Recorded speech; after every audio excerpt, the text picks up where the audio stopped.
alaykum. Yangi Uqum İngiliz tili darsligimizning qizg'in o'rganguvchilari saboqdoshlar. Bugun biz birinchi qism kitob darslarining oxirlashgan va ikkinchi qism kitob darslarining boshlanish oldida turgan mushu nuqtada mushu imtihon savollarini birga ishlash darsini o'tishni to'g'ri topdik.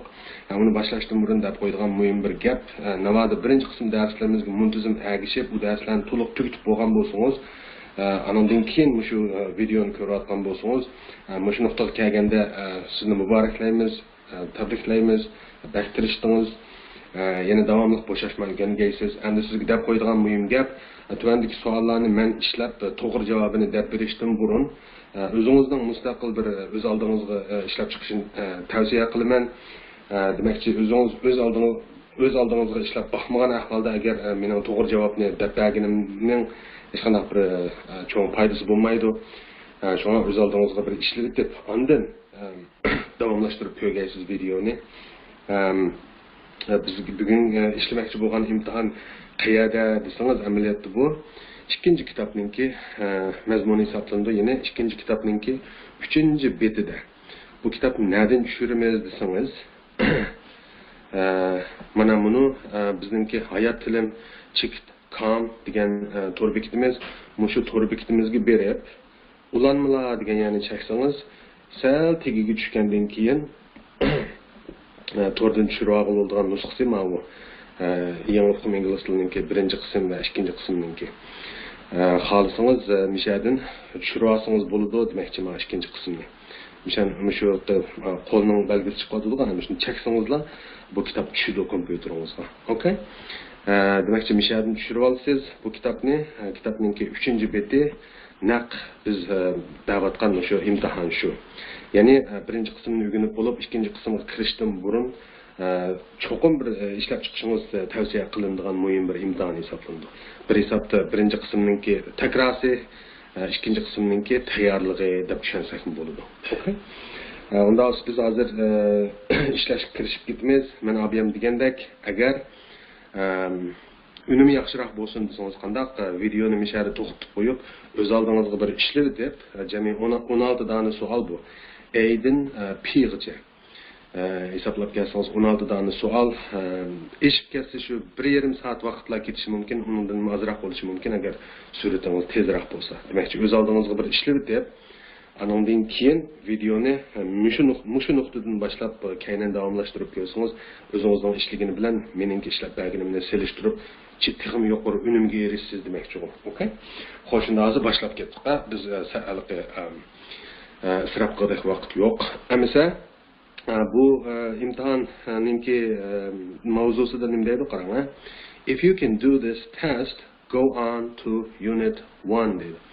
Agar siz bu sınaqni ishlay olsangiz, birinchi bo'limga davomlashtiring deydi. Ya'ni birinchi bo'limga bering degan gap. Nishada qistirib qo'yadigan bir muhim gap, ikkinchi kitobimiz 4 bo'limdan tuzilgan saboqdoshlar. Birinchi kitob yodingizda bor, 2 bo'limdan tuzilgan. Birinchi bölümü birinci dersden 72. dersgacha, ikinci bölümü 73. dersden 144. dersgacha. Okay? Ama ikinci kitapçı 4 bölümden tuzilgan, her bir bölüm 24 dersden tuzilgan. Cemi 4 bölüm var, derslerinin sani 96. Okay? Bunda olsa başlap ketdik.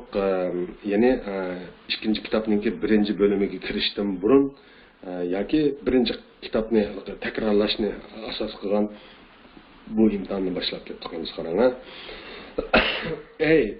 Savol A. Look at this example.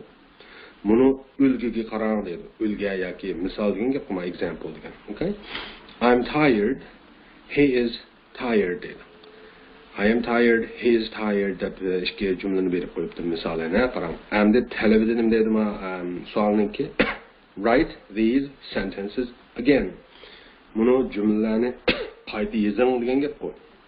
Begin each sentence with he. Har bir jumlani he bilan boshlang deydi. Shunaqmi? Okay, hammasi boshladik. Men buni mana shunaq chiqarib qo'yib ekranga. Endi do'skamni ochaman albatta. Do'skam deganim mana Word hujjati. Hamsa qarab turing, shu topda ko'ryapsiz, men nima ish qilayotganimni. Ma ustidagisi PDF nusxasi kitobninki, ya'ni 5 savol ko'rinadigan holatda chiqarib qo'ydim. Demakchi, ashtaq qisib ko'rsatyapman sizga. Birinchi 5 savol demakchi, yoki birinchi 5 mashiq. 5dan 5ni ishlasak ko'rishga rahat bo'ladi demakchi, qaramsa. Birinchisini boshladim. I am busy deganni jumlani he bilan boshlasak nima bo'ladi? He is busy bo'ladi, shundaqmi? Okay, number 2, I am learning English. Jumlani he bilan boshlasak, he is learning English. Shundaqmi? Okay, number 3, I have a new book. He bilan boshlasak bu jumlani, he has a new book deymizmi? Okay? Sababini tushundirmayman. Biz birinchi kitobda biz tuman million qatim tushuntirib bo'lgan sabablarni. I have a new book. He has a new book. Number 4, I live in the country deydi. He bilan boshlasak, he lives in the country degan gap ko'p. Countryni nima deymiz bu yerda? Sahro deymiz. Davlat degan ma'nosi yo'q bu yerda. He lives in the country. I live in the country. He lives in the country. Number 5, I shall see you tomorrow. Deganni, he will see you tomorrow. Dabunda anlattık. Shundaqmi? Okay. Dastlabki 5 savol tugadi. 5 ninji deyli. Birinchidan 5-gacha hamda 6-dan 10-gacha ishlaylar qarang. 6-si. I can understand you deydi. Buni nima deb o'zgartiramiz? He can understand you deb o'zgartiramiz. Shundaqmi? Number 7, I must write a letter. He must write a letter. Okay? Number 8, I may come next week. He may come next week. Okay? Number 9, I do a lot of work every day. He does a lot of work every day. Okay? Number 10, Suraya, I did a lot of work yesterday. He did a lot of work yesterday. Okay? Endi 11-dan boshlab yana 5dan 5dan ishlasak qarang. Do'stlar nimaga chiqaraya? Number 11, I played football yesterday degan qanday o'zgartimiz? He played football yesterday. Okay? Number 12, I bought a new coat last week. He bought a new coat last week. Okay? Number 13, I have had a letter from Tom. He has had a letter from Tom. Okay? Number 14, I was busy this morning. He was busy this morning. Right? Number 15, I could play football very well when I was younger. He could play football when he was younger. Okay? He could play football when he was younger. I could play football when very well. Berilgan jumlada 15-jumlada I could play football very well when I was younger degan to'g'ri. O'zgartsak qanday o'zgartimiz? He could play football very well when he was younger. Okay, sababini tushundirmayman. Okay, number 16 to 20. 16-dan 20-gacha qarang. Mana sal suraya. Ustiga chiqaray. Ko'ryapsizmi? Okay, 16. I always try to get up early. He always tries to get up early. I always try to get up early. He always tries to get up early. Number 17. I might see you next week. He might see you next week.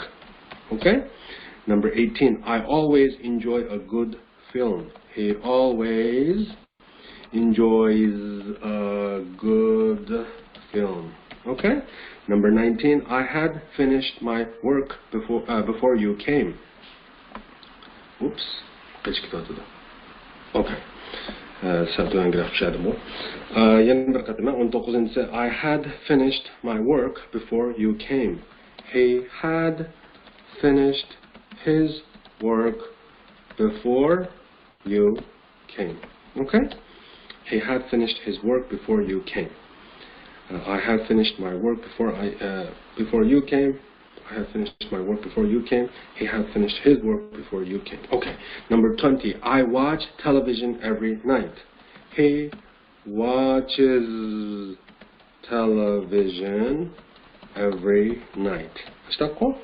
Xo'sh, unda bo'lsa, birinchi savol tugadi savoldoshlar. Endi ikkinchi savol keldi. Qarang. Men birinchisiga A deb nim qilmoqchiman. Kechiring. A deb A deb mavzu qo'ymoqchiman demoqchi. Qarang. A deb bunda bir mavzu qo'ymoqchiman demoqchi. Xat shakli o'xshash chiqsin.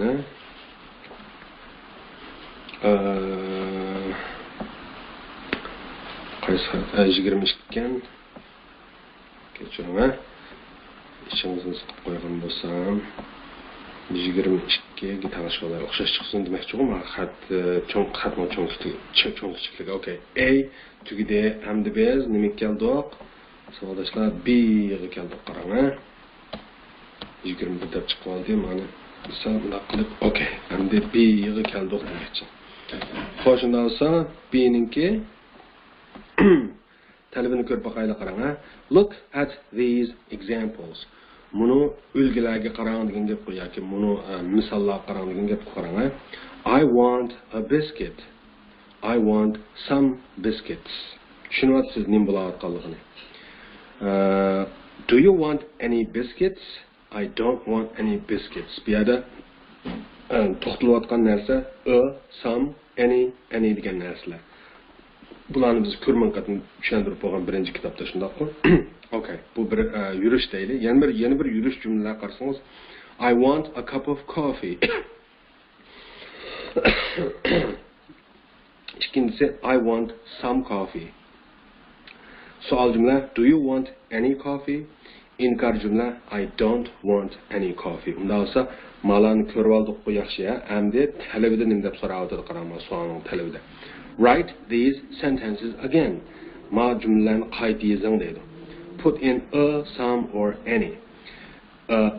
Some yoki any larni qo'ying deydi bo'sh o'rinlarga. Tushundingizmi demoqchi bo'lganim. Daha tuvandagi jumlalarni to'liqlab chiqarganmiz qayta yozib.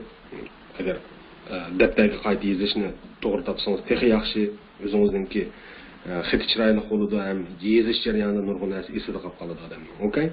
Demakchi menga bu kitobni besib chiqarib basma mashinasida faqat men bo'sh o'rinlarga yoki sam yoki anylarni qo'yib qo'ysangizmi bo'ladi, lekin meningcha ko'chirib yozsangiz texi yaxshi bu.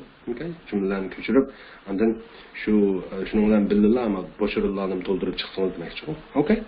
Xo'sh, unda bo'lsa shu bo'sh o'rinlarga demakchi sam anylarni qo'ying deydi. Qaysi to'g'ri kelsa. Okay? Men misolni ko'rib oldik-ku. Sol tarafdagi 4 jumla bir yurish, 4 jumla bo'lsa, o'ng tarafdagi 4 jumla bir yurish, 4 jumla. Bildingiz, qayaga sam, qayaga any kelganligini. Xo'sh, shunda olsa ishlashni boshladik. Number 1. Qarang, men abayga o'xshash bunday qilib bir deb son qo'yay. Qarang. There are nima books on the desk. Neyimiz buni? Some deymiz albatta savoldoshlar. There are some books on the desk bo'ladi. Number 2. I drank nima glass of beer. Nima deymiz buni? Deymiz albatta. I drank a glass of beer desak to'g'ri bo'ldi. Sababini tushunmayman. Biz buni chiq o'rganib bo'lgan shunaqmi? Okay, number 3. Do you want nima butter deydi. Deyotganda albatta any deb olamiz. Alright, number 4. Qarang. Number 4 ning nima bo'ldi? Men sal pastga tushirib biraqlam ishlaydi uchun men onni yoki meni sal ustiga chiqarib. Oops, okay. Endi yaxshi bo'ldi, ha. Dasmalanimda kelibman. 4-chi. Nima? There aren't nima people in the street deydi. any deb ishlatamiz albatta. Number 5.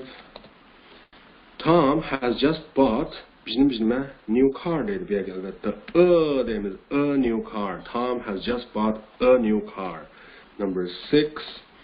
We have apple trees in our garden. Some deymiz albatta. We have some apple trees in our garden. Number 7. Can I have bar of chocolate please? Albatta keladi. Can I have a bar of chocolate please? Okay, number 8. There isn't bread in that tin. Albatta any keladi. Number 9. Yine 8. cümleni okusam, there isn't any bread in that tin. Number 9. Is there ink in that bottle? Any keladi. Yani is there any ink in that bottle? Okay, number 10. Number 10 are there eggs in that basket? Are there any eggs in that basket? Okay.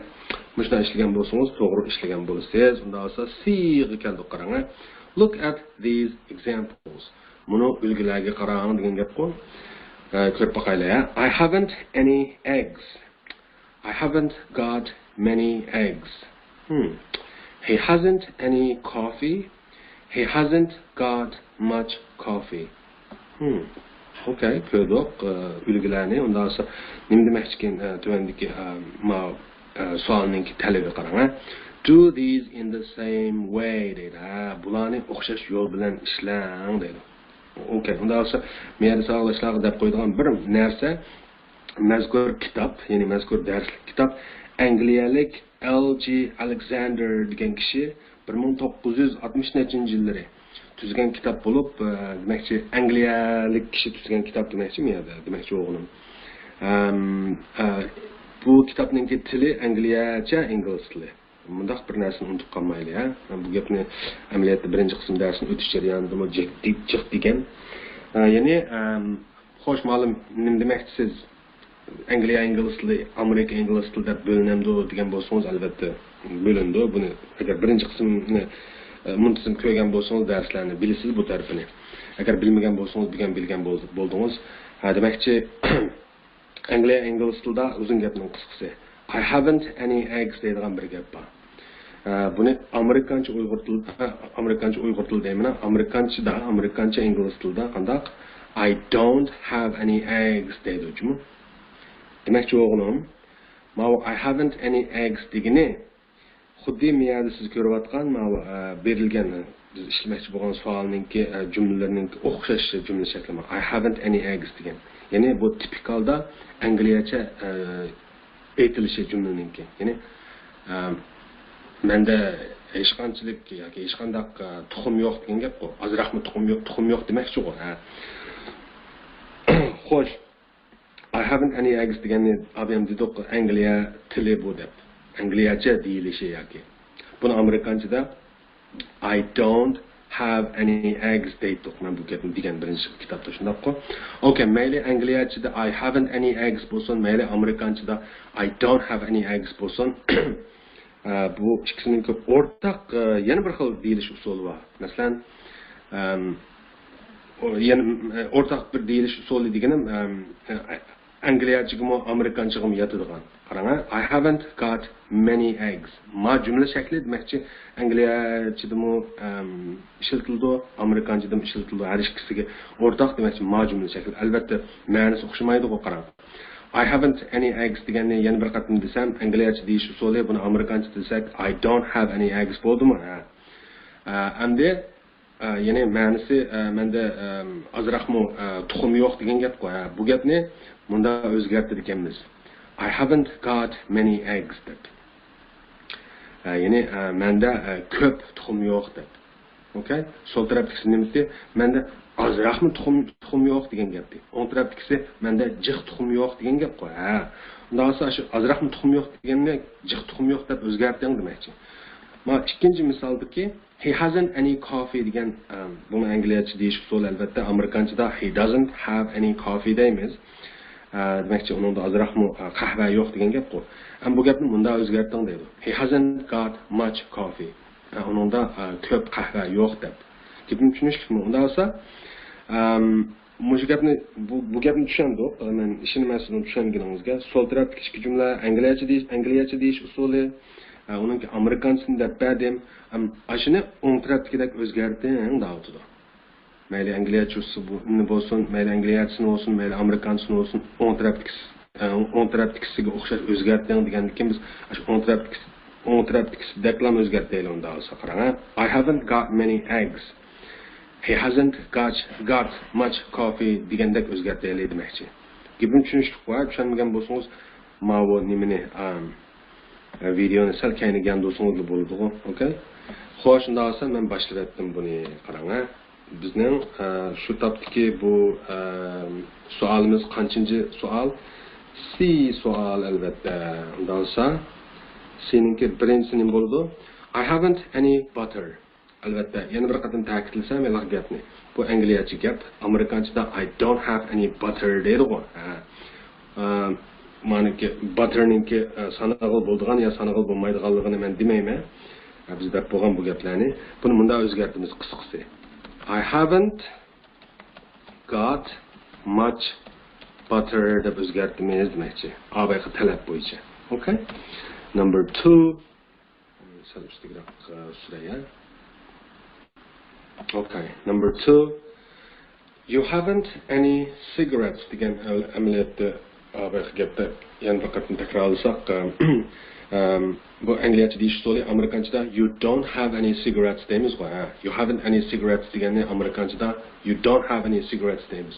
Mayli qanda angliyacha deyli, mayli amerikancha deyli.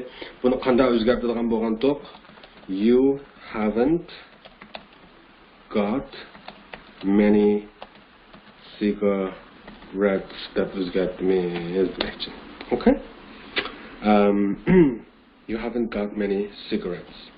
Number 3. Qarang, we haven't any milk. Yana desam, yana shu bu angliyacha deyish usuli, amerikanchada buni we don't have any milk deydi. Buni abayqa talab bo'yicha o'zgartirsak, we haven't got much milk deymiz demoqchi. Okay? Qaysi uchinchisi bu shundaqmi? Alright, oldida 2 ni ishlagan to'qa. Okay, number 1, 2 ni ishlagan to'qa, hozir 3 ni ishlagan bo'ldik. Hamda number 4 ni ishlasak nima bo'ladi? She hasn't any biscuits. Buni amerikancha desak, she doesn't have any biscuits deymiz. Buni abayqa talab bo'yicha o'zgartirsak nima bo'ladi? She hasn't got many biscuits. Okay? Number 5. They haven't any stationery. Amerikancha desak bu gapni they don't have any stationery degan gap. Endi buni abayqa talab bo'yicha o'zgartirsak they haven't got much stationery deb o'zgartiramiz. Okay? Men sababini tushundirmayman. Buni biz bakchiq degan endi diga kap bo'ldik savollar qarang. Look at this example. She goes to town every day. Okay, she goes to town every day. Okay, chandok. She went to town yesterday. Okay, chandok. She goes to town every day. She went to town yesterday. Okay. Chandok. Ishki ma ulgi jumlani hamda nima demoqchi ekan bu savolning talabida qarab. Do these in the same way. Tuvandikilarni o'xshash ishlang degan gap ekan. Shu ulgidagi o'xshash. Unda olsa boshlayaptim qarang. D ga keldik. D ninki number 1 boshladim qarang. Misol he buys a new car every year. Okay, he buys a new car every year. Okay, buni qanday o'zgartirganmiz? He bizning a new car last year. Bought deb o'zgartirganman.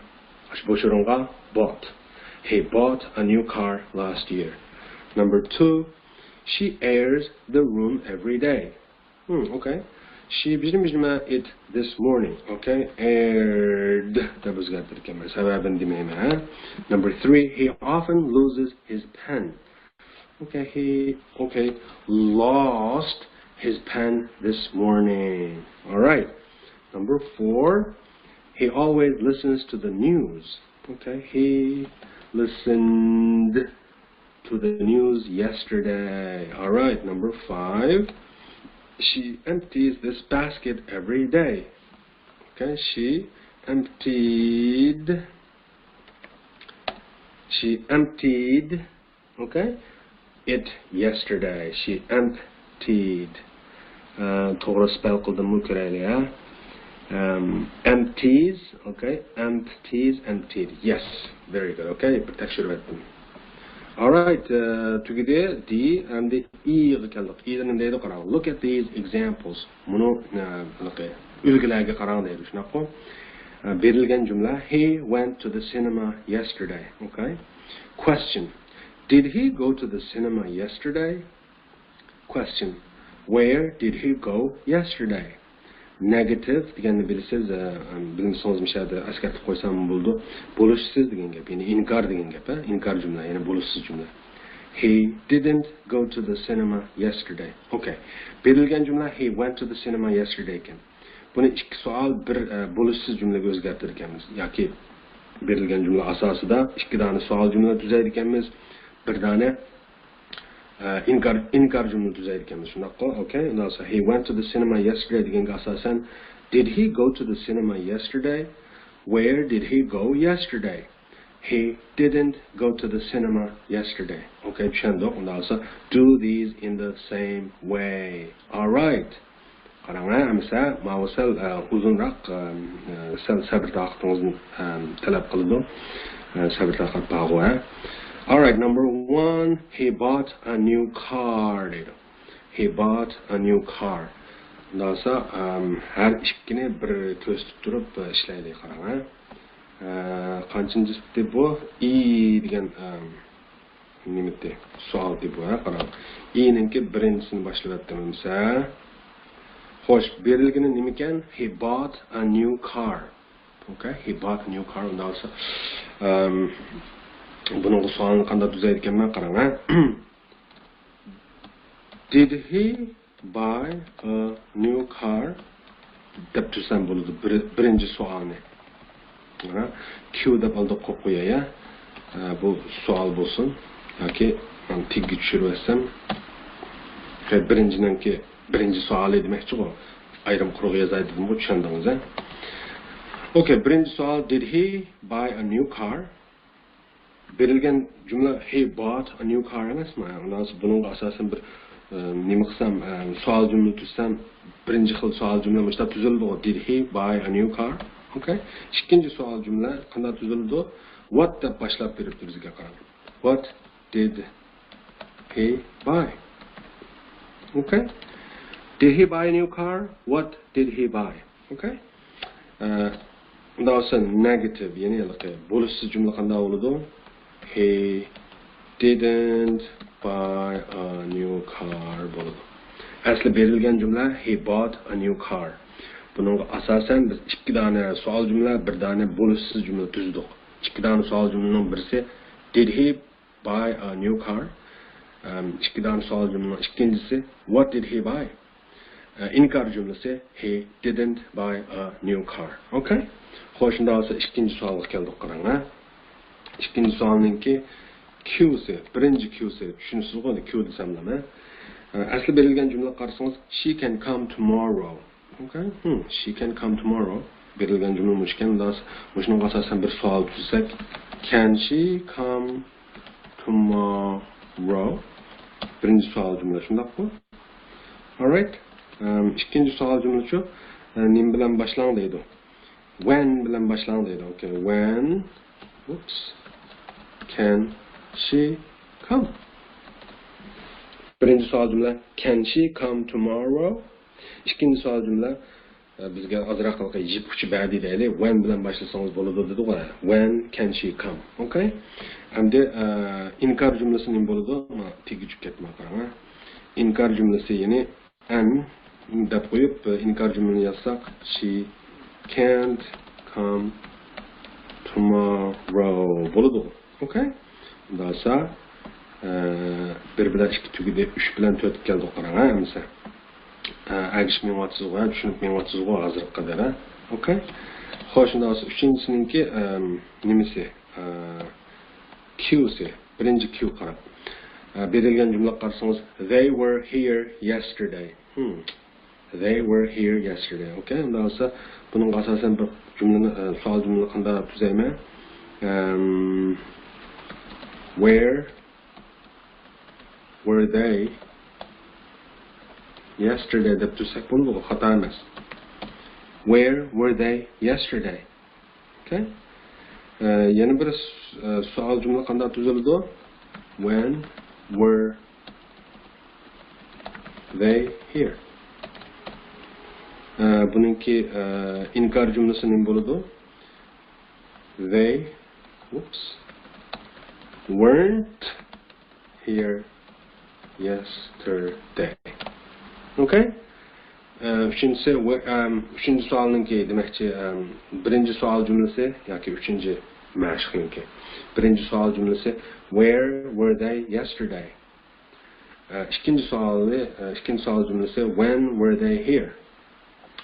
Bununki inkar cümlesi they weren't here yesterday. Okay?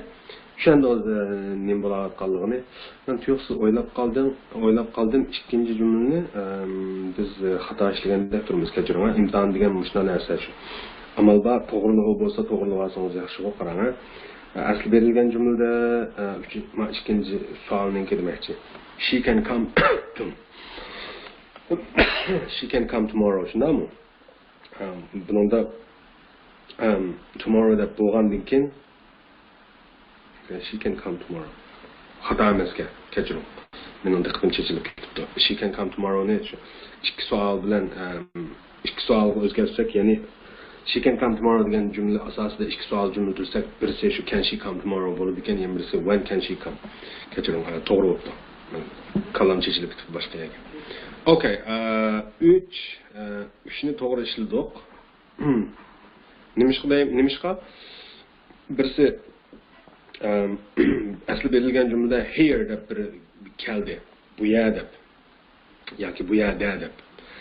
Yana bir yipchi bizga berilgan tunugun. Demakchi bu yerda tunugun degan ishki gapga asosan ular tunugun nədiddi deb savol so'ralyapti. Javobdan chiqib turdi.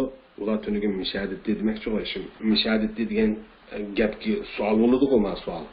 Ya'ni demakchi o'g'lim where were they yesterday deganimiz shu they were here yesterday ninki savol bo'ladi demakchi o'g'lim. Buningda o'rinni so'rayotdi. Tunugun ular nədiddi deb. Javobda aniq bor. Tunugun ular biyadiddi deb. Demakchi o'g'lim ma savolga mas keladi, bab keladi demakchi o'g'lim. İkinci xil so'rsak when were they here? Ular qachon mishadiddi? Demakchi asli berilgan jumlada ular tunugun mishadiddi degan gapda ham tunugun degan uchur bor, ham mishada degan uchur bor. Demakchi tunugunni when deb so'rash orqali egallay olamiz, tunugun degan javobga ega bo'la olamiz. Mishada degan so'zga qaysi savol orqali javobga ega bo'la olamiz? Where deb so'rash orqali. Demakchi mana shu savolni yaxshi so'raldi, to'g'ri so'raldi demakchi. Buningki bo'lishsiz shaklning bo'ladi. Ashu they were here yesterday ninki bo'lishsiz shaklini desak, were ning kayniga notni qo'shib qo'ysak bo'ladi, ya'ni they weren't here yesterday. Okay? Demakchi bularda chatoq yo'q ekan. Endi 4-chi keldik savoldoshlar. Men bir hisobda meni bir qatim takror qilib berdi deb tushunsangiz bo'ldi hozirgina. 2-chi, 3-chi savolni bir qatim takrorlashim. Amaliyotda imtihonda bunday qilolmaydi. Okay? Aldı qarablı menişba anda rasmiy imtihon emas, o'zingiz аңлыqlik bilan sinaydigan imtihon bo'lgandan keyin azroq tushuncha berib qo'ysam ziyni yo'q demoqchi-ku. Okay? Number 4, 4-chi keldik qarang. 4-chining berilgan savoli he must leave early. Okay? He must leave early. O baldır meniş kerak degan gap yoki ayrilish kerak degan gap. Okay? Undan so'ng buni bir savol tushsa, qanday savol tushsak muvofiq bo'ladi? Must he leave early? Desak to'g'ri bo'ladi. Shundaqmi? Okay?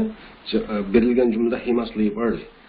Biz must he leave early desak tamamen bo'ladi. Bu savol A javobni keltirib chiqara oladi demakchi-ku. Okay? Must he leave early? Okay, anondan ikkinchi savol nima bo'ladi? Why bilan boshlaydi. Okay. Why bilan boshlaydi unda. So why must he leave early desak bo'ladi. Why bilan boshlaydigandan keyin mustaqilman nima deymiz? Why must he leave early? Ya'ni u nima ishga baldir menish kerak deb tuzavatimiz bu. Okay? Tushundingiz? Negative hamda inkor jumlani tuzsak, he mustn't leave early desak to'g'ri bo'ladi. Okay? Buni unda jiqqa datalash qilish ketmaydi yoki jiqqa analiz qilish ketmaydi, o'zingiz tushunasiz qolgan. Okay? Qo'shimda asl number 5 and 6. 5 and 6 degan nima? 5 da menga yozolay. Birinchi Q nima bo'ladi? Asli berilgan jumla he gave you a pen. So'ng bir qalam bergandi. Okay? Dastlab bu savolni qanday tuzsak bo'ladi bu bayon jumlaga asosan. Did he give you a pen deb tuzsak bo'ladi deymi? Did he give you a pen? Chunki berilgan jumla he gave you a pen bo'lgandiki. Okay? Did he give you a pen? Yana bir savol jumla qanday tuzildi? What did he give you deb tuzsak bo'ladi. What did he give you deb. Okay? Buningki negativesini qanday tuzaymiz? He didn't give you a pen desak bo'ladi. He didn't give you a pen. Asli berilgan jumla he gave you a pen. Buni inkarsi he didn't give you a pen bo'ladi. Okay? Tushundingiz a? Number 6. He lives next door. Okay, u qo'shni uyda yashaydi degan gap qo'y yoki qo'shni eshikda. Bu gap u qo'shni uyda yashaydi degan gap qisqasi. Bu gapni biz uchratgan burni qo'shni degani yoki qo'shni uy degani. Alright, uzun gapning qisqasi he lives next door deganga asosan biz savol tuzsak does he live next door desak bo'ladi. Okay, bu savol tamamen javobni keltirib chiqara oladi. Ya'ni does he live next door? He lives next door. Birinchi savol. Endi ikkinchi savol where does he live? Okay? Where bilan boshlanadi emasmi? Yana where deb beriladi. Where does he live? Okay? Endi buningki inkor jumlasi nima bo'ladi? He doesn't live next door. He doesn't live next door. Okay? He lives next door. He doesn't live next door. All right. 7-8 keldi qarang. 7-8da mana sal pastga tushiray.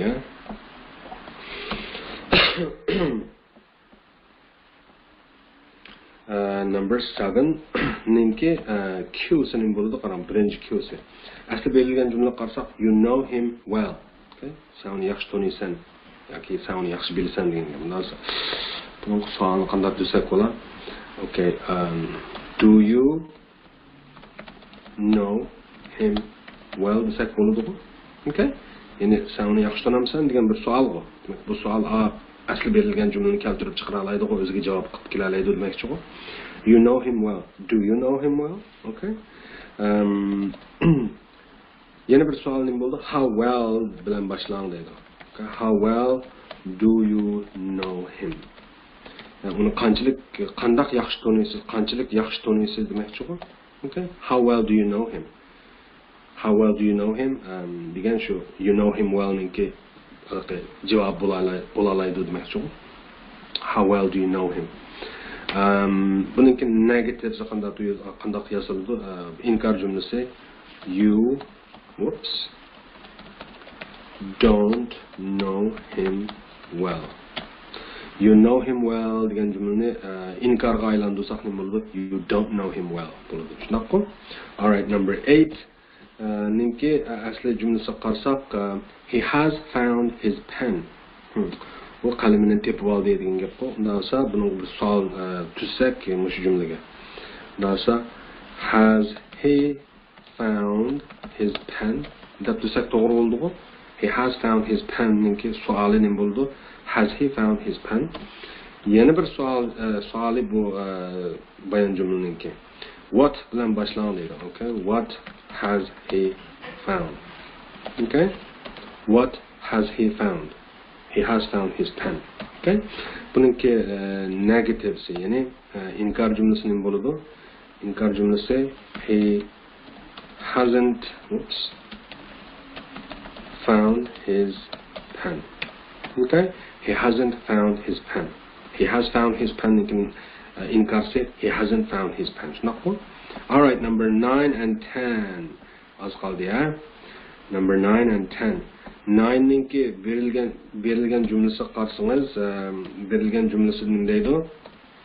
You saw that film. Sen o kinonu ko'rgan degan gap. Nasıl bunun sual tuzsak, mesela did you see that film? Buldu. Okay? İkinci sualni when bilan başlagan deydi. Okay? When did you see that film? When did you see that film? Okay? Bununki inkarsının buludu. İnkarsı you didn't see that film buludu. Okay? Asıl berilgen cümle you saw that film. Bununla bir sual tuzsak did you see that film? Yeni bir sual tuzsak when did you see that film? Okay? Bununki inkarsının buldu you didn't see that film. Aslısı you saw that film. İnkarsı you didn't see that film. Okay? Severden düşündürmeyme. Bu degen imtihan. Lekin bazı düşündürüp koyma. Özünüz görüyorsunuz. Muvaffaq deb qaraganni. Okay? Number 10. Aslı berilgen cümle nimiken? He arrived at 2 o'clock. Bu saat 2'de yetib kelgan degan gap bu. O'tgan zaman. Okay? Birinci sualni undab tuzaymiz. Did he arrive at 2 yoki arab bo'yicha yazsak 2 o'clock. Okay? Yani he arrived at 2 o'clock degan bayan cümlegi bir sual tuzab baqadi qalsin deymiz. Qo'rqmaylar. Did he arrive at 2 o'clock deb tuzsak bo'ldi. He arrived at 2 o'clock. Did he arrive at 2 o'clock? Okay. Yana bir sual tuzab baqarsin deysiz. When bilan boshlaydi. When did he arrive? Okay. Bununki inkar cümlesinin bo'ladi. Albatta he arrived at 2 o'clock bo'lgandan keyin inkarsi he didn't arrive at 2 o'clock bo'ldi. Okay? Asli cümle he arrived at 2 o'clock. Birinci suali did he arrive at 2 o'clock? İkinci suali when did he arrive? Bununki inkarsi he didn't arrive at 2 o'clock.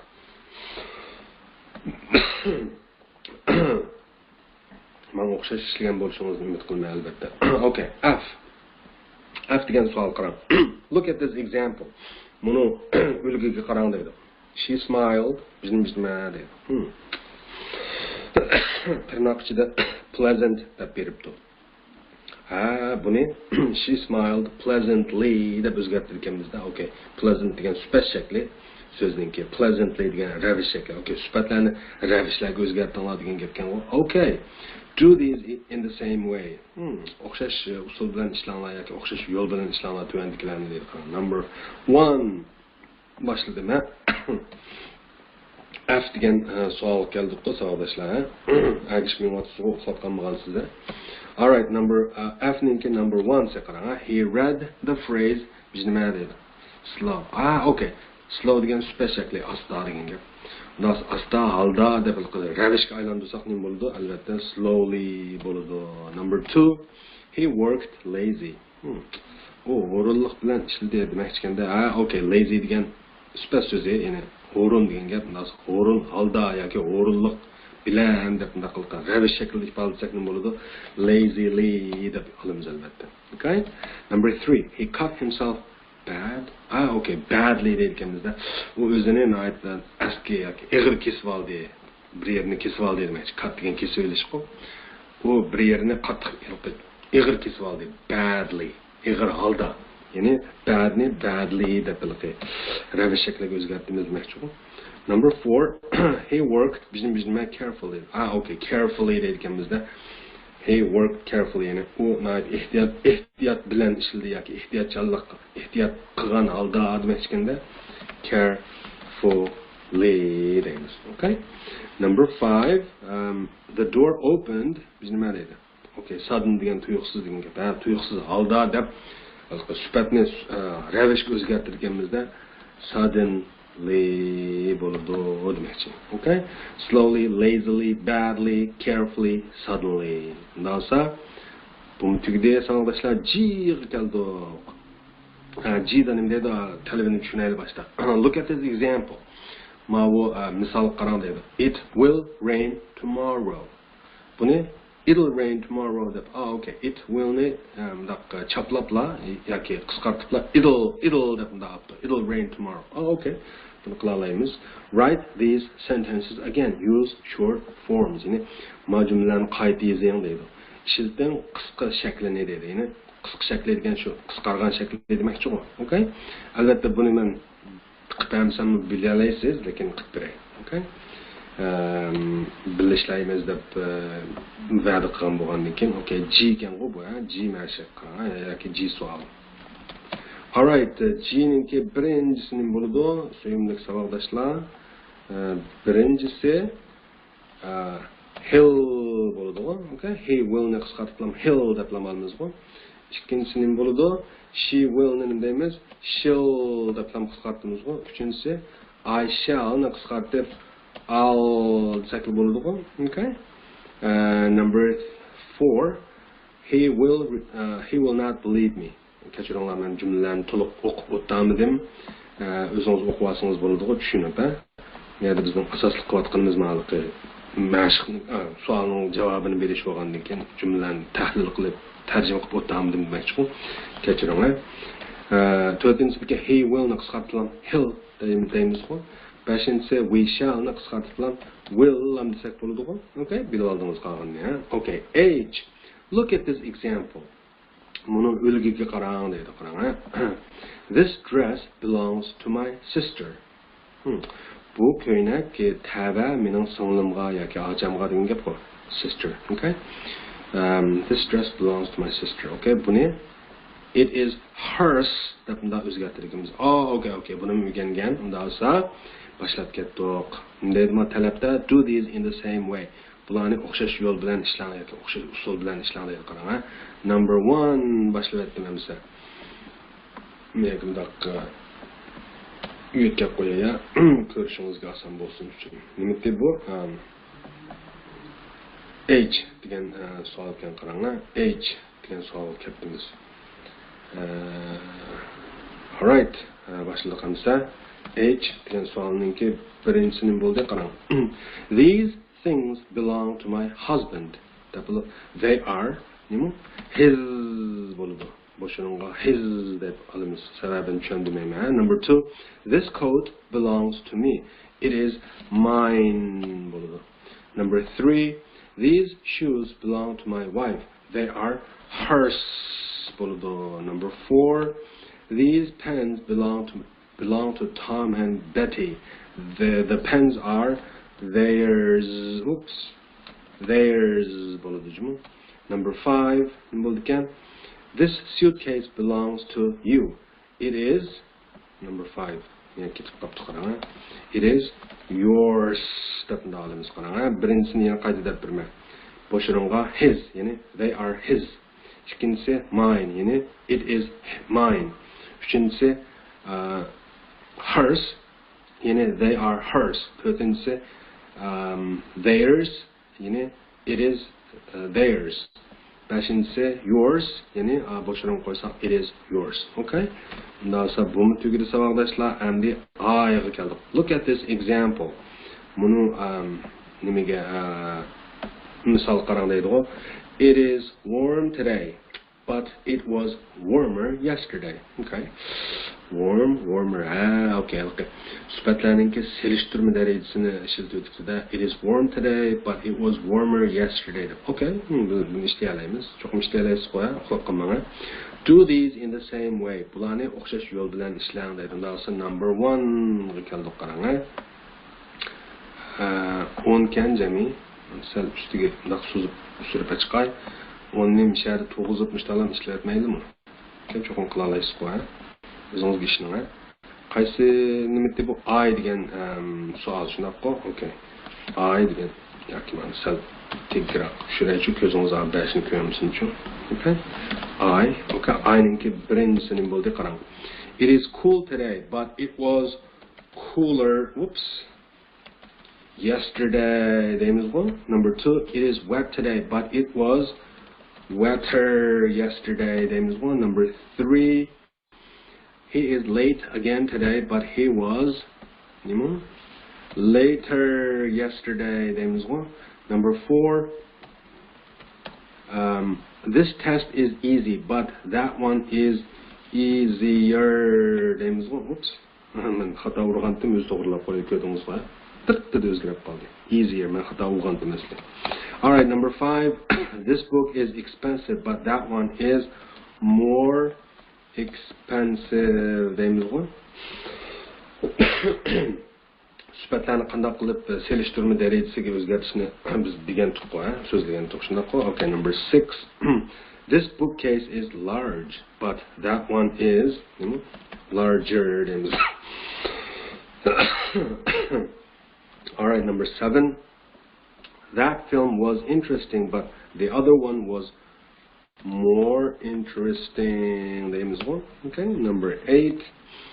Betty is pretty, but Jane is prettier. Okay, number 9. Miss Green is beautiful, but Miss White is more beautiful. Number 10, Tom is intelligent, but Bill is more intelligent. Okay. Nasıl bu sualın tügülü arkadaşlar J'ye geldik. J'ninki talebini ko'p bakalım. Put in the right word or phrase. Yesterday, last night, tomorrow, etc. Yani to'g'ri so'z yoki so'z birikmalarini qo'ying deydi mana bo'sh o'rinlarga demakchi. Masalan, yesterday, last night, tomorrow degandek. Ularninki to'g'risini qo'ying demakchi, qarang, ha. Ma qarang, sharti bor. Nima sharti desangiz, the date today is Monday, March 5th. Bugungi chisla degan gap mana.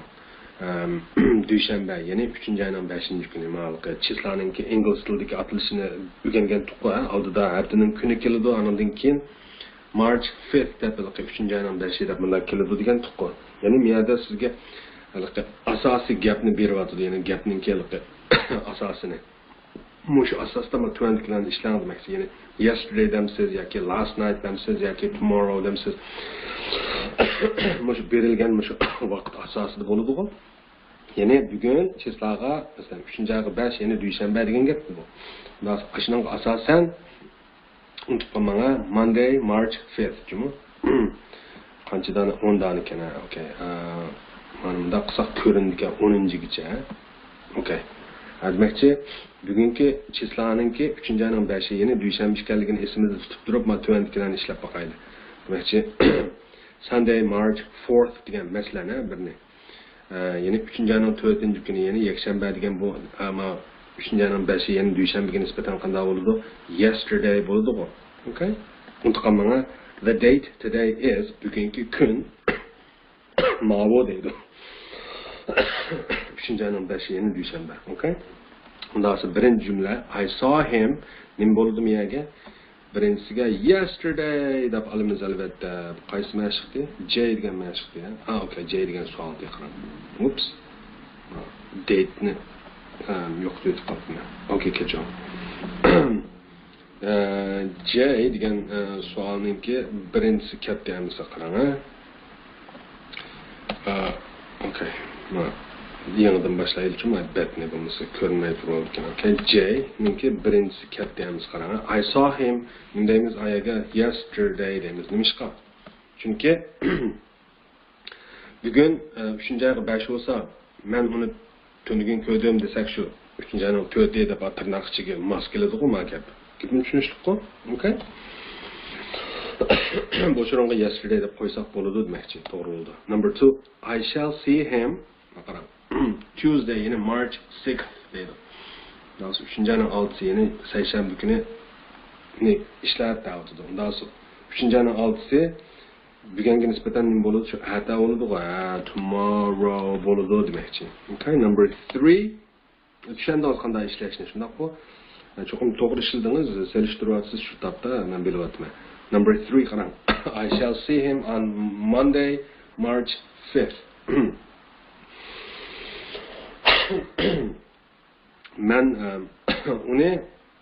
Men onunla ko'rishman yoki men uni ko'raman degan gap I shall see him degani.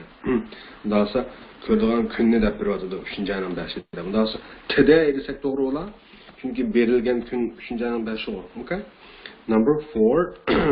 I shall see him Monday, March 5th afternoon. Okay. 3-ayning 5-i dushanbeni tushdan keyin dedi. Undan sonra this afternoon desek to'g'ri bo'ldi ekan bu. Okay? I shall see him this afternoon. Yani 4-ninki boş o'rniga this afternoon deb yazsak to'g'ri bo'ldi demakchi bu. Buni tushunyapsiz ku. Okay? Number 5. I shall see him Wednesday, March 7th. Okay. 3-ayning 7'si yani çarşamba günü. Görüşmeyen deydi. Daha sonra 3-ayning 7'si 3-ayning 5'i nisbeten ögün bulan da ögünün nima deydi o? The day after tomorrow degan ögünlikka degan gap bu. Okay? Number 6. I saw him Saturday, March 3rd deydi. Men uni I saw him degan men uni ko'rdim degan gap bu. Cümle şekli, zaman şeklinden bir vatsı, ötken zaman var. Şuna koy, March 3rd, okay, 3-ayning 3'i. Daha bugün 3-ayning 5'i. Daha sonra, ülüşkün degan gapkanda, ülüşkünün deydik, the day before yesterday desek to'g'ri bo'ldi deymi, ha? The day after tomorrow degan o'g'illikka degan gap, the day before yesterday degan ülüşkün degan gap. Şuna koy, okay, number 7.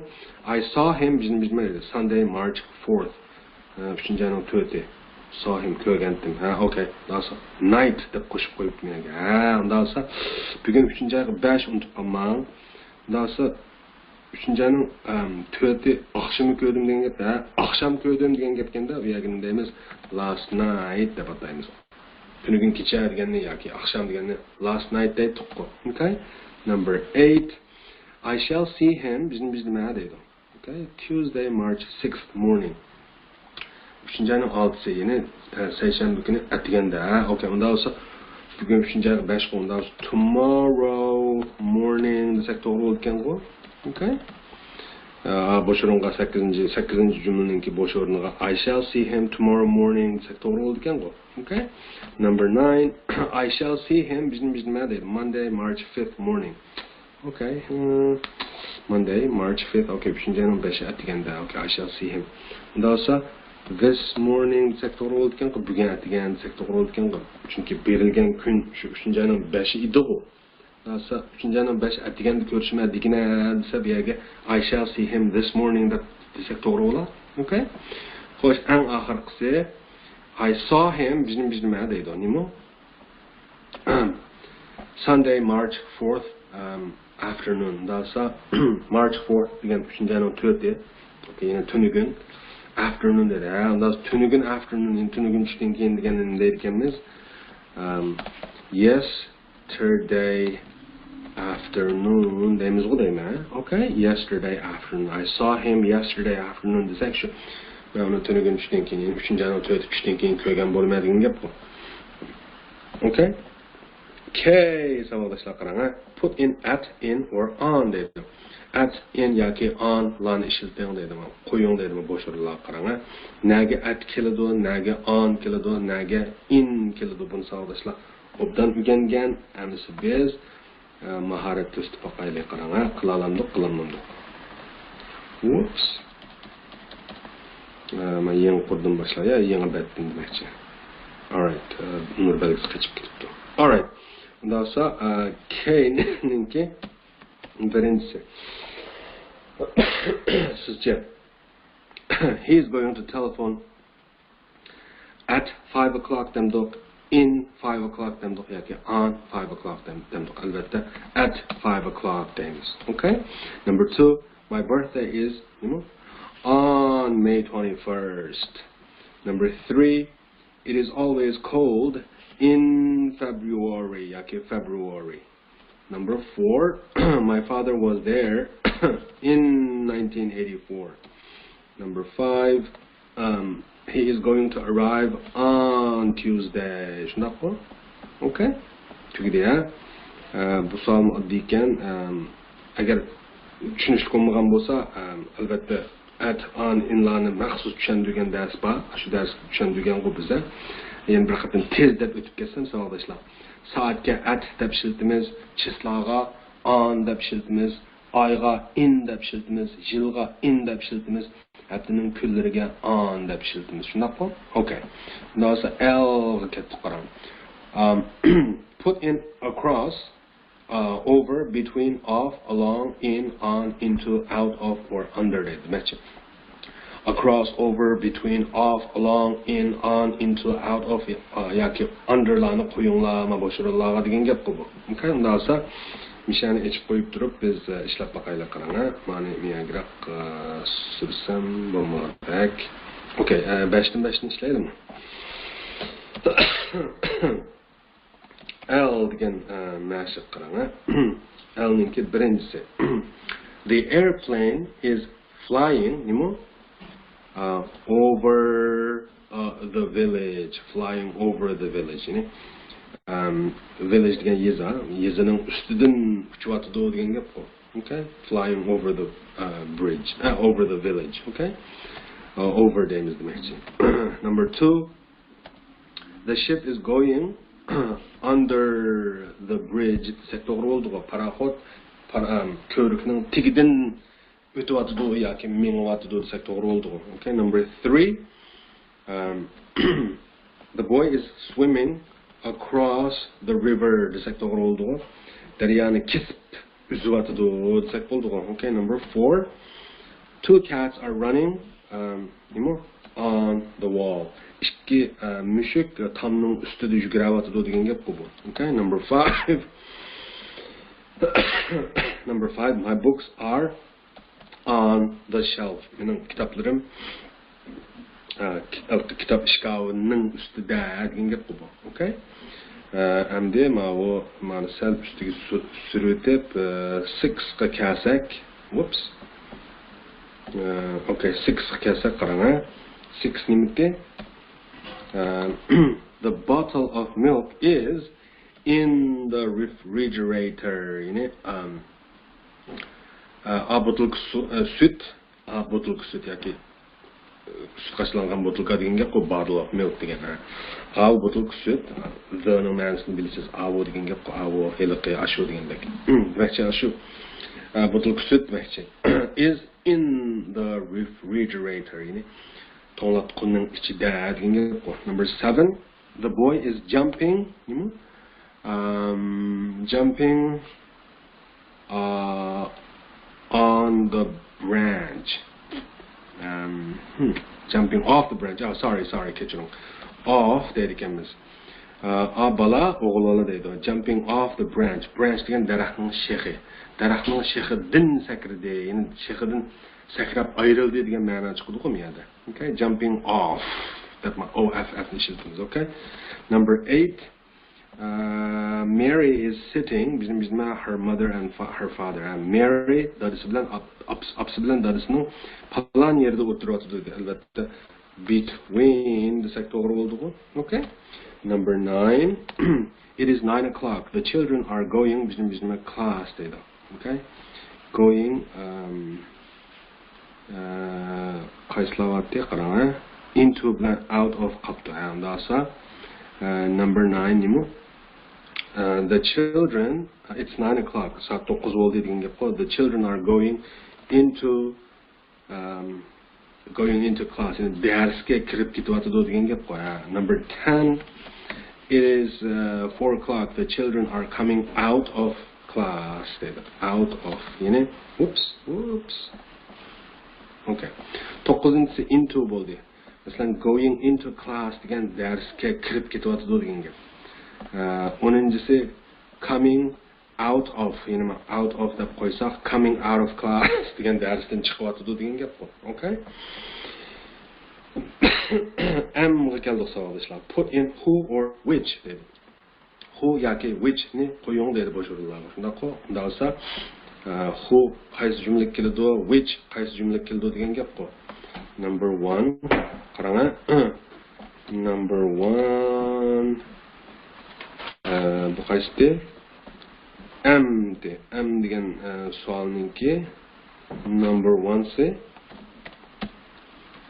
qarang bizma had did you buy okay qaysilarni qo'ying deganda ya who ni qo'ying ya which ni qo'ying deganda men ichib qo'yaychi yani put in who yoki which ma'ni sal tuangroq bundoq talsam yetarli ko'rindi qo'y okay tahlil qilmaydi hech narsaga shunaqa okay number 1 had did you buy okay which desak to'g'ri bo'ladi shunaqa ya'ni which had did you buy sen qaysi bökni sotib olganding degan gap yoki qaysi shapkani sotib olganding shunaqa okay bu yerga who desa qamlashmaydi shunaqa okay which degan qaysi ya shunaqa okay number 2 broke this plate okay who broke this plate bu yerga who kasani bo'ldi kim bu taqsini chaqdi degan gap bu agar which ni ishlatib qo'ysak ma'nisiz bir jumla bo'lib qoladi shunaqa number 3 bizim bus did you catch okay which bus did you catch ya'ni sen qaysi avtobusga ulgarding degan gap catch degan ulgurish yoki chiqish degandek qaysi avtobusga chiqding yoki qaysi avtobusga ulgarding deydi okay number 4 bizim is knocking at the door who is knocking at the door masalan ishni kim chekyapti degan gap bu okay who is knocking at the door which is knocking at the door desak ma'nisiz bo'lib qoladi demakchi number 5 bizma of the 2 books do you want which of the 2 books do you want ya'ni ikki kitobning qaysisini sen olmoqchi yoki ikki kitobning qaysisini olasan degan gap bu do you want okay which of the 2 books do you want which of the 2 books ikki kitobning qaysi degan gap bu okay and savodashlar az qoldi qachidang and bunda deydi qarang sonning talabida look at these examples mana ulgular qarang deydi she is the girl she met me yesterday u ashu qiz shu degan gap she met me yesterday u men bilan tunugun ko'rashgan degan gap okay undan so'ng bu ikki gapni she is the girl she met me yesterday deganni she is the girl who met me yesterday deb biriktirdik ekanmiz okay she is the girl she met me yesterday degan jumlani she is the girl who met me yesterday deb okay tushundik she is the girl I met her yesterday okay u ashu qiz shu degan gap I met her yesterday degan men tunugun uning bilan ko'rashgan degan ma yo'linishga diqqat qiling she met me yesterday degan u men bilan tunugun ko'rashgan degan gap I met her yesterday degan men uning bilan tunugun ko'rashgan degan gap ma yo'linishga diqqat qiling bu men bilan men uning bilan degan ma yo'linish o'xshamaydi jumla sharkatniki demakchi she is the girl she met me yesterday u ashu qiz shu u tunugun men bilan ko'rashgan degan gapni she is the girl who met me yesterday u men bilan tunugun ko'rashgan ashu qiz shu deb o'zgartiribdi yana bir jumlani she is the girl I met her yesterday deganni she is the girl whom I met yesterday deb o'zgartiribdi bu xil jumlalarni biz shu birinchi qismningki oxirida bakchiq so'zlagan to'q shunaqa okay tushundingiz this is the book I bought it yesterday bu ash kitob shu degan gap deb bo'lib I bought it yesterday men tunugun uni sotib olgan degan gap bu nasa buni birlashtirib this is the book which I bought yesterday deb o'zgartiramiz okay this is the book which I bought yesterday okay tushundik unda bo'lsa join these sentences in the same way munu jumlalarni o'xshash yo'l bilan biriktiringlar dedi join degan chetinglar degan gap qo'y use who whom or which dedi who whom yoki which larni ishlatib dedi amal bir o'zingiz ishlaysiz bu savollarni hamma savollarni ishlab o'zingiz ishlab bo'lib undan menikiga selishtirasiz xo'sh shunday bo'lsa menikiga quloq solg'aysiz who whom yoki which larni ishlatish orqali tuandagi jumlalarni chatir ekanmiz qarang number 1 maqaysi and alright and ninki birinchisi qarang whoops birinchi yo'qolib ketdi alright chiqdi sal surayman menga qarang and degan savolninki birinchisiga katta qilamiz qarang this is the car that the mechanic repaired it yesterday This is the car. The mechanic repaired it yesterday. Again, okay. This is the car which the mechanic repaired yesterday. This is the car. This is the car which the mechanic repaired yesterday. Okay? This is the book which I bought yesterday, which the mechanic repaired yesterday. Okay? Talakka uygun kıldımı yoki başka yo'nalishda qilyaptimi deb tekshirib baqdim. This is the car which the mechanic repaired yesterday. Which ni ishlatdik, okay? Number 2 qarang. Number 2 da nima deydi? He is the man. I invited him to the party. Okay? U ash adam shu degan gap qo'y. I invited him to the party degan. Men uni o'ltirishga chaqirgan degan gap qo'y. Yoki o'ltirishga taklif qilgan degan gap. Undan so'ng men o'ltirishga taklif qilgan ash adam shu degan gapni qanday deymiz? He is the man whom I invited to the party. He is the man whom I invited to the party. Okay, number 3. These are the things. I bought them yesterday. Bular ashnaslar shu degan gap bu. Bular ashnaslar shu. I bought them yesterday. Men ularni tunugun setib olgandim deydi. Undan so'ng bular men tunugun setib olgan ashnaslar shu desak qanday deymiz? These are the things which I bought yesterday. Okay? These are the things I bought them yesterday. degan ikki jumlani birlashtirib, these are the things which I bought yesterday. Okay? Number 4. Number 4 nima deydi? He is the man. He came here last week deydi.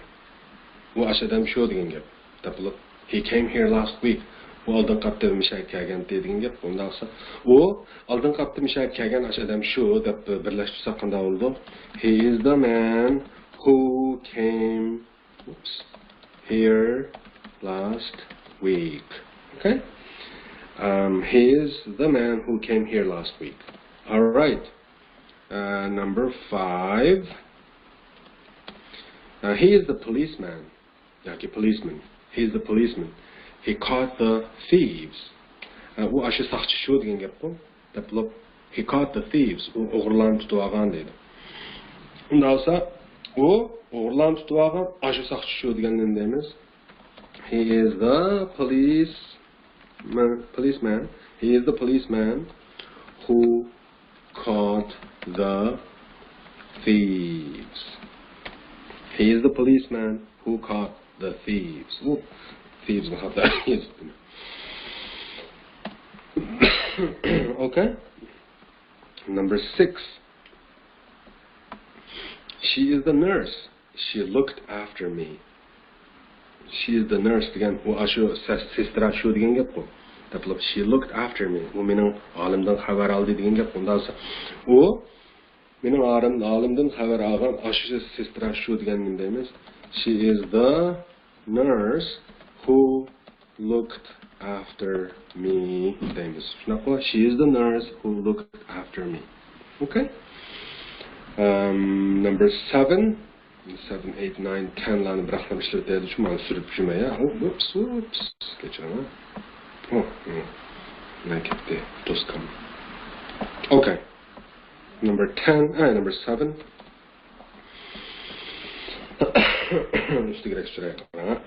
Number 7. Asli berilgan jumla. She is the woman deydi. I met her yesterday. Bu ayol shu degan gap qo'y. I met her yesterday. Men uning bilan tunugun ko'rishgan degan gap qo'y. Nasa o men tunugun ko'rishgan ayol shu deganni nima deymiz? She is the woman whom I met yesterday deymiz. Shunaqmi? Okay? She is the woman whom I met yesterday. Number 8. I am the person I wrote to you. I am the person degan men ash adam shu degan gap. I wrote to you. Men sana xat yazdim degan gap bu. Men sana xat yazgan ash adam shu degan gap nima deymiz? I am the person who wrote to you deymiz. Okay? I am the person who wrote to you. Number 9, they are the people. Ular ash adamlar shu degan gap bu. I saw them yesterday. Men ularni tunugun ko'rgan degan gap. Ondan sonra ular men tunugun ko'rgan ash adamlar shu desak qanday deymiz uni? They are the people whom I saw yesterday deymiz. Okay? They are the people I saw them yesterday degan biriktirsak, they are the people whom I saw yesterday deymiz. Number 10, they are the trees. Ular ash daraxtlar shu deydi. We cut them down yesterday. Biz ularni tunugun kesib atdik degan gap. Ondan sonra ular biz tunugun kesib atgan ash daraxtlar shu degan nima deymiz? They are the trees which we cut down yesterday deymiz. They are the trees which we cut down yesterday. O'ninchisiga which, 9ga whom, 8ga who, 7ga whom, 6ga who, 5ga who, 4ga who, 3ga which, 2ga whom, birinchisiga which. Bo'lib, shuning bilan bu mu tugidi. Xo'sh xabar. Men 16 savol degandim, 14 ni ishlab bo'ldik-chimi? Endi O bilan P qilib qoldi qarang. Azroq chidibding, ha? Look at this example. Munu ulgiga qarang deydi. I can see some cups, but I can't see any glasses. Men azroq yoki bir qancha stakanlarni ko'ra olayman yoki ko'ra oldim, but I can't see any glasses. Cups degan tutqichliq stakan degan gap bilasiz. Tutqichliq stakanlar. Glasses degan aynak stakanlar, farqi shu, bilasiz. I can see some cups, but I can't see any glasses degan. Men bir qancha tutqichliq stakanlarni ko'rdim yoki ko'ra olayman, yoki ko'ra oldim. But I can't see any glasses degan. Lekin men hech qanday yoki azroqmi yoki hech qanday desak xato emas-ku. Hech qanday qilib aynak stakanlarni ko'rmadim degan gap. Ya'ni bir qancha tutqichliq stakanlarni ko'rdim, lekin hech qanday aynak stakanni ko'rmadim demoqchi bo'lmaydi. Okay? Ya'ni azroqmi, bir qanchami demoqchi. Shunday qilib o'zgarting deydi. Do these in the same way. Shu tuandiklarni shunday yezing deydi. Xo'sh, shunday bo'lsa, nimaga nima qilib, do'stimiz nimaga to'g'rilab olib biz yozishni boshlaylik deydimi? Okay? Whoops. O deyishundaqqa, O degan savol, okay? Unda bo'lsa O'ninki birinchisi nima bo'ladi? Qarang. I can see some spoons, but I can't see any knife deydi. Knife ni qanday o'zgartimiz? Knives deb o'zgartimiz albatta. Knife degan bir pichoq, F bar ichida so'zning tarkibida demakchi. F harfi uni V ga o'zgartib, undan keyiniga S qo'shilganini bilasiz. Okay? Number 2, I can see some hammers, but I can't see any boxes deb o'zgartimiz. Shundaqmi? Okay? Bildingiz nima shular orqaligini bildingiz yo'qmi? Number 3, I can see some cupboards, but I can't see any shelves. Shundaqmi? Shelf ni ko'plik qanday o'zgartirdik? Shelves deb o'zgartirdik. Number 4, I can see Mr. Jones and Mr. Brown, but I can't see their wives deymiz. Shundaqmi? Number 5, I can see some cups, but I can't see any dishes deb o'zgartiramiz. Shundaqmi? All right. Unda bo'lsa o'mi tugida eng oxirida P qilib qoldi savoldoshlar. Read this story carefully deydi. Buni nimani story degan hikoya ku. Buni hikoyani nihoyatda diqqat qilib o'qing deydi. Jumi qarang. Last week boshladik, ha? Chiqaray ustiga. Okay. Last week, I took my 4-year-old daughter, Sally, to a children's party. We traveled by train. Sally has never traveled by train before. We sat near the window and asked a lot of. She sat near the window and asked a lot of questions. Suddenly, a middle-aged lady came into our compartment and sat opposite Sally. "Hello, little girl," she said. Sally did not answer, but looked at her curiously. The lady took out her powder compact. She then began to make up her face. "What are you doing? Why are you doing that?" Sally asked. "To make myself beautiful," the lady answered. She put away her compact and smiled kindly. "But you are still ugly," Sally said. Okay. Bu naytı tunuştak anlatıdığı deyman sizge, albatta. Ndaqsa, biroq bir xabar topdingiz buningki mazmunidan, hamda biz qanaqa qilamiz, tuandagi savollarga javob beramiz. Shuning bilan bu imtihon tugaydi, jumi.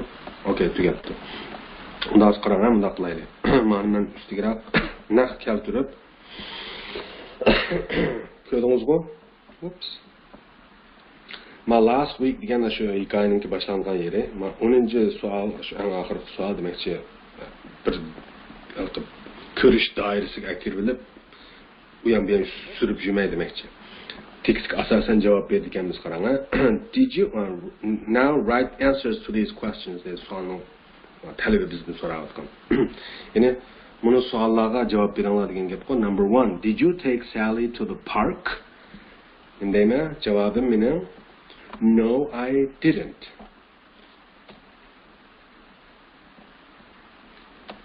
Whoops.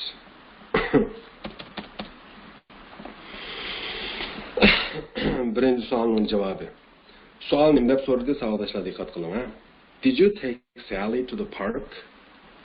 No, I didn't. Agar mushta javob bergan bo'lsangiz, to'p-to'g'ri javob bergan bo'lasiz. Ikkinchi savolning javobi qarang. Did you take Sally to a children's party? Yes, I did. Okay? Shunaqasizmi? Nima sho'layotganini. Number 3. Where did Sally sit? Nima deganda? Hikoyada nima deganda? She sat near the window. Okay, whoops. Near the R ne unutib qolibman, kechiring. Okay, yana bir qatimda birinchi savolning javobi no, I didn't. Ikkinchi savolning javobi yes, I did. Uchinchi savolning javobi where did Sally sit degan savolning javobi she sat near the window dedim. Okay? Number 4, whoops. Number 4 then who came into your compartment? The javob beramiz who came into your compartment deganga middle-aged lady came into our compartment. Savol nimada? Who came into your compartment? Javobimiz nima bo'ladi bizning? A middle-aged lady came into our compartment. Okay? Who came into your compartment? A middle-aged lady came into our compartment. All right, number 5.